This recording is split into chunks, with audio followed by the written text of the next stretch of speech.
एक बार की बात है, भगवान बुद्ध अपने कुछ संतों के साथ में रामपुर नामक एक गांव में प्रवचन करने के लिए जा रहे थे। तभी रास्ते में उन्हें और उनके संतों को छोटे छोटे गड्ढे खुदे हुए दिखाई दिए। उन गड्ढों को देखकर सारे संत चुप रहे, लेकिन उनमें से किसी एक संत से रहा नहीं गया और उसने भगवान बुद्ध से पूछ ही लिया कि स्वामी जी, रास्ते में इतने गड्ढे क्यों हैं, इसका क्या कारण है और किसने किए इतने गड्ढे। तभी भगवान बुद्ध ने मुस्कुराते हुए उस संत को जवाब दिया कि कोई व्यक्ति यहाँ पर पानी की तलाश में आया था और जब उसे एक जगह पानी नहीं मिला तो उसने दूसरी जगह गड्ढा खोद दिया, और जब उसे दूसरी जगह पानी नहीं मिला तो उसने तीसरी जगह गड्ढा खोद दिया, और ऐसे करते करते उसने कई सारे गड्ढे खोद दिए। अगर वो अलग अलग गड्ढे खोदने की बजाय अपनी सारी ऊर्जा एक जगह पर लगाता तो शायद उसे पानी मिल जाता। और इसीलिए ये कहा जाता है कि अलग अलग जगह अपनी ऊर्जा मत लगाओ, अपनी पूरी ऊर्जा सिर्फ एक लक्ष्य पर रखो।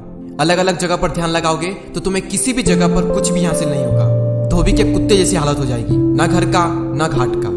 तो ये थी एक छोटी सी कहानी। अब आपको अपनी स्क्रीन पर बिल्कुल ध्यान से देखना है। ये है कोई भी प्रोजेक्ट जिसमें आपको सक्सेसफुल होना है, और यहाँ पर है सक्सेस। अब यहाँ पर दो तरह के लोग होते हैं, जिसमें से एक होते हैं जो किसी एक प्रोजेक्ट पर काम करते हैं, यहाँ तक पहुँचते हैं, और जब सक्सेस नहीं मिलती तो दूसरे प्रोजेक्ट को पकड़ लेते हैं, फिर उसमें अपनी एनर्जी लगाते हैं, और जब उसमें भी सक्सेस नहीं मिलती है तो तीसरी जगह पर अपनी एनर्जी को लगा देते हैं, और ऐसे करते करते उसकी सारी एनर्जी अलग अलग जगह बढ़ जाती है और किसी भी एक फील्ड में, किसी भी एक प्रोजेक्ट में उसको सक्सेस नहीं मिल पाती है। और वहीं दूसरी ओर एक तरह के लोग होते हैं जो किसी एक प्रोजेक्ट पर अपनी सारी ऊर्जा लगा देते हैं और फाइनली सक्सेस तक पहुंच जाते हैं। और सफलता आपसे यही चाहती है कि आप सारी चीजों से किनारा करके किसी एक चीज पर अपना ध्यान लगाओ, और अगर अपनी पूरी एनर्जी एक जगह लगाने के बावजूद भी आपको सक्सेस नहीं भी मिलती तो भी इट्स ओके, क्योंकि आप किसी एक काम पर फोकस करना तो सीख गए, जो कि 90% से ज्यादा लोग नहीं कर पाते। एक बार में अगर आपको सक्सेस नहीं भी मिलती तो भी दूसरी बार में तो आप सक्सेसफुल बन ही जाओगे। अगर आप कोई भी एक काम अपने पूरे प्राणों से करते हो तो आप अपनी लाइफ में कुछ भी अचीव कर सकते हो। अगर आपका फोकस एक जगह पर है तो एक ही लाइफ में आप 50 अलग अलग काम नहीं कर सकते। लता मंगेशकर गाना गा सकती है लेकिन क्रिकेट नहीं खेल सकती। सचिन तेंदुलकर ने घंटों क्रिकेट की प्रैक्टिस की। अब क्रिकेट की प्रैक्टिस के साथ साथ में वो सोचे मैं तो गिटार भी बजा लूँ, मुझे डांस भी करना है, मुझे जॉब भी करना है, मुझे बिजनेस भी करना है। तो दुनिया भर के काम तुम कर तो लोगे, लेकिन किसी भी एक चीज में तुम सक्सेसफुल नहीं बन पाओगे। अगर तुम्हें किसी एक चीज में मास्टरी को अचीव करना है तो अपना पूरा फोकस भी एक ही जगह पर लगाना होगा।